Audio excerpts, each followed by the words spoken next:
इंसान भरोसा करे तो किस पे करे जब अपने ही परायों की तरह व्यवहार करने लगे।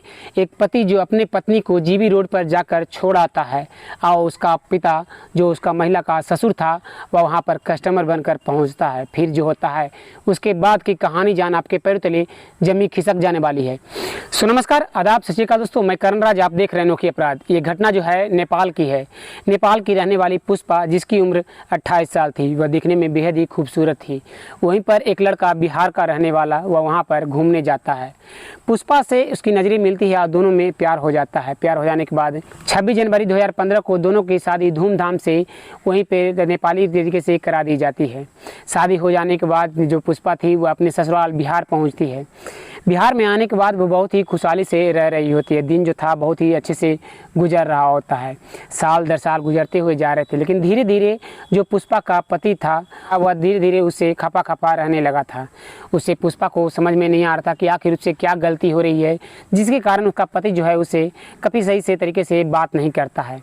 दिन प्रतिदिन वह आता, घर में अपनी पत्नी से मारपीट करता और वह जाकर सो जाया करता।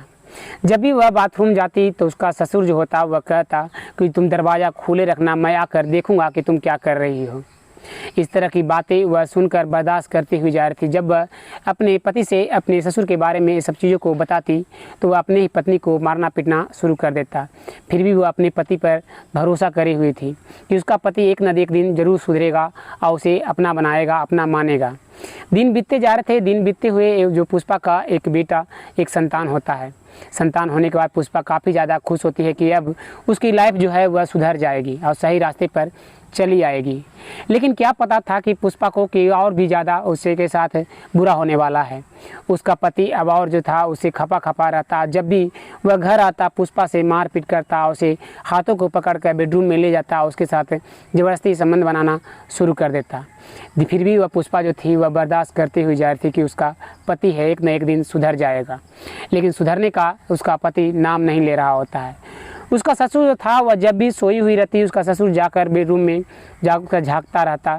पुष्पा ये सब चीज़ों को देखती, अपने पति को बताती, लेकिन उसका पति जो था वह कहता कि तुम मेरे पिता के साथ भी सो जाओगी तो कोई दिक्कत नहीं है, ये कोई घटने वाली चीज़ नहीं है। इन सब बातों को अपने पति के मुंह से सुनते ही वह समझ चुकी थी कि उसका पति जो है अब उसे मानने नहीं लगा है, अब उसे मन भर चुका है।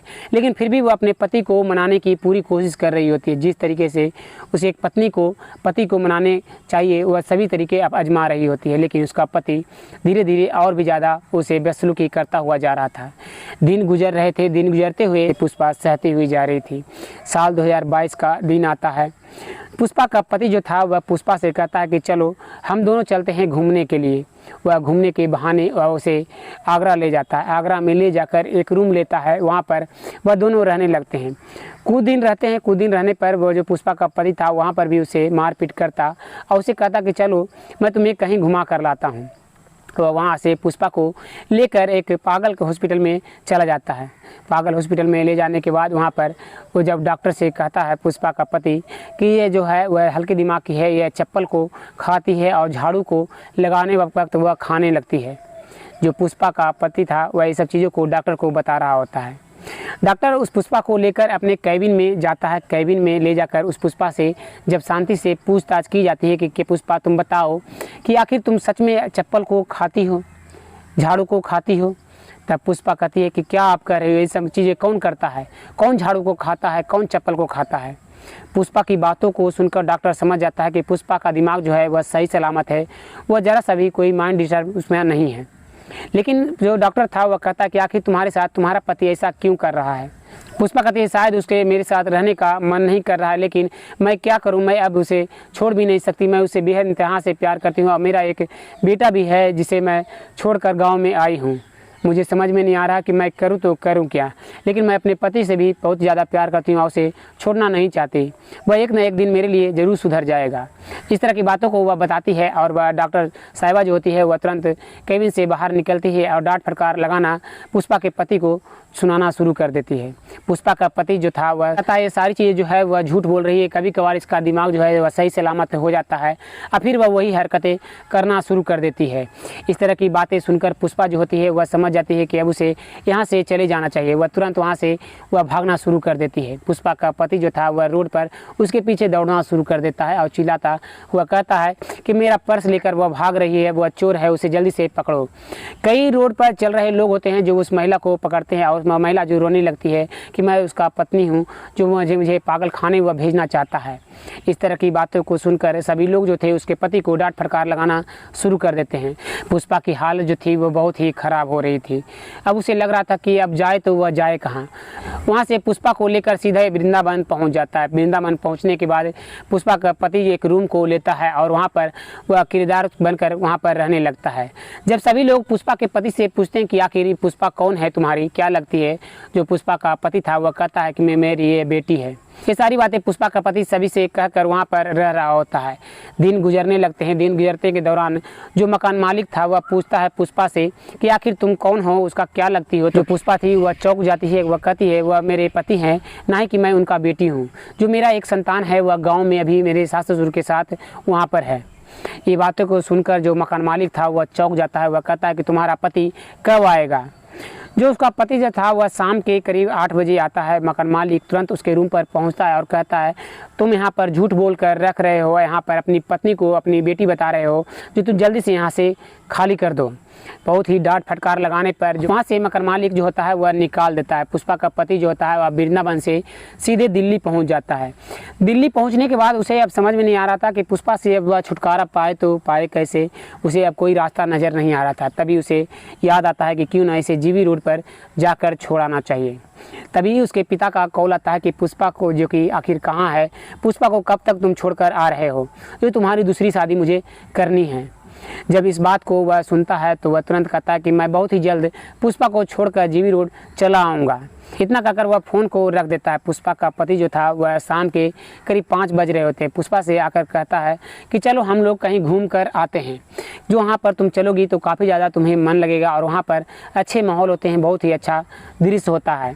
जो पुष्पा होती है वह कहती है कि बहुत दिनों से वह कहीं सही तरीके से घूमी नहीं है। आज उसका पति जो है वो बहुत ही प्यार से बोल रहा है, क्यों ना पति की बात मान लेनी चाहिए और उसके साथ चलनी चाहिए। पुष्पा अपने पति के साथ चलना शुरू कर देती है। वह एक ऑटो पर बैठती है और ऑटो पर बैठकर वह सीधे एक जगह पर पहुंचती है जहां पर कई सारी महिलाएं जो थी वह खड़ी थी और एक दूसरे पुरुष को आवाज़ लगा रही होती है। वह ये सब चीज़ों को देखकर अपने पति से पूछती है कि आखिर ये लोग कौन हैं। तो उसका पति जो होता है वह कहता है ये सभी महिलाएं जो है वह यहाँ पर जो है वह अब इसकी पत्नियाँ हैं और यहाँ पर सभी लोग आते हैं अपने अपने जो कि काम कर कर चले जाते हैं। पुष्पा समझ नहीं पाई थी कि आखिर ये कौन सा जगह है। वह कभी भी उस जगह के बारे में वह नहीं जानी थी। इस कारण से पुष्पा वहाँ पर घूमती हुई जा रही होती है। पुष्पा का पति जो था वह पुष्पा को ले जाकर एक गली नंबर 58 में उसे छोड़ जाता है। छोड़कर वह कहता है कि मैं यहाँ पर तुम रुको, मैं ठंडा लेकर आता हूँ। इतना कहकर वह वहाँ से पति उसका जो था पुष्पा का वहाँ से चला जाता है। करीब आधे 1 घंटे बीत जाते हैं लेकिन पुष्पा का पति वहाँ पर नहीं आ रहा होता है। तभी जितने वहाँ पर लोग थे वह सभी पुष्पा के पास आते हैं और पुष्पा के दुपट्टे वगैरह को खींचना शुरू कर देते हैं। कोई हाथ पकड़ रहा होता है तो कोई पल्लू पकड़ रहा होता है। पुष्पा को कहता है कि चलो मेरे साथ चलो, मैं तुम्हें कोई चीज़ की कमी नहीं होने दूंगा, बस तुम मेरे साथ जो है मैं सारी चीज़ें जो कहूँगा वो तुम्हें करनी पड़ेगी, मेरे साथ संबंध बनाने पड़ेंगे। पुष्पा इन सब बातों को सुनती है तो वह दुत्कारती है और कई लोगों से मदद मांगना शुरू करती है, लेकिन वहाँ पर जो था वह कोई भी मदद करने को तैयार नहीं हो रहा होता है। तभी पुष्पा की एक वृद्ध व्यक्ति पर नज़र पड़ती है जो कि शांति से वहाँ पर खड़ा होकर ऐसी चीज़ों को देख रहा होता है।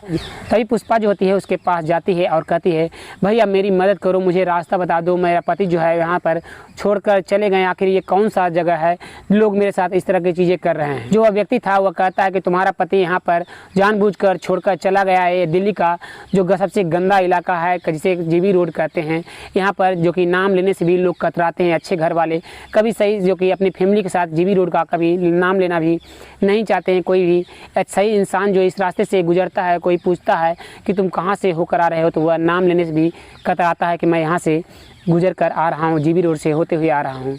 यहाँ पर नाम भी लेना जो कि गलत है। यहाँ पर तुम्हारा पति जानबूझकर छोड़कर चला गया है। पुष्पा उस व्यक्ति के सामने रोने लगती है। वह व्यक्ति कहता है कि ठीक है, जो तुम रो नहीं, तुम्हें कहाँ जाना है मुझे बताओ, मैं तुम्हें वहाँ पर छोड़ आता हूँ। जो पुष्पा थी वह कहती है कि मुझे रेलवे स्टेशन जाना है, मेरा गांव जो है वह काफ़ी ज़्यादा दूर है, मेरा घर नेपाल है, मैं वहाँ पर जाना चाहती हूँ। पुष्पा की बातों को सुनकर वह व्यक्ति जो होता है वह कहता है ठीक है, यहाँ से इस तरह से जाना, रास्ते को वह पूरा बताता है। पुष्पा वहाँ से भागती हुई सीधे जा रही होती है, पर वह पैदल ही सीधे रेलवे स्टेशन पहुँचती है। और वहाँ पर रेलवे स्टेशन पहुँचने के बाद पुष्पा को समझ में नहीं आने लगता कि वह उसके पास पैसे नहीं है तो वह घर कैसे जाएगी। पुष्पा जो होती है वह कई लोगों से मांगना शुरू कर देती है। कोई 10 रुपया दे रहा होता है, कोई 20 रुपया दे रहा होता है। कई लोगों से मांगने के बाद पुष्पा के पास जो किराए का इंतजाम हो जाता है और रेलवे का टिकट वह कटाती है और सीधे वह वहाँ से अपने ससुराल पहुँचती है। ससुराल में पहुँचती है तो तभी जो उसका ससुर जो होता है वह कहता है कि तुम तो जीबी रोड पर थी, तुम यहाँ पर क्या करने आई हो। तो चलो चलो तुम आई हुई हो तो चलो मेरे साथ कुछ मनोरंजन कर लो, मैं तुम्हारे साथ संबंध बनाना चाहता हूँ। इस तरह की बातों को सुनकर पुष्पा जो होती है अपने ससुर को धक्का देती है और वहाँ से भी वह निकल जाती है। वहाँ से निकलकर वह सीधे अपने मायके चली जाती है और अपने माता पिता के साथ जाकर रिपोर्ट दर्ज कराती है, लेकिन रिपोर्ट दर्ज भी पुलिस वहाँ पर नहीं करती है। मीडिया कई कर्मी आते हैं और मीडिया के कर्मी के जब वायरल न्यूज वीडियो होना शुरू होता है तब जाकर वहाँ पर रिपोर्ट दर्ज कराया जाता है। पुलिस एक्शन में आती है और तुरंत उस व्यक्ति को भी गिरफ्तार कर लिया जाता है। अब देखते हैं कि पुष्पा के साथ क्या इंसाफ होता है। आप क्या कहना चाहते हैं इस घटना के बारे में अपना राय जरूर दीजिएगा और चैनल पर नए आए हैं तो चैनल को सब्सक्राइब कर बेल का घंटा को जरूर दबाइए। फिर मिलते हैं एक और वीडियो में, तब तक के लिए धन्यवाद। जय हिंद दोस्तों।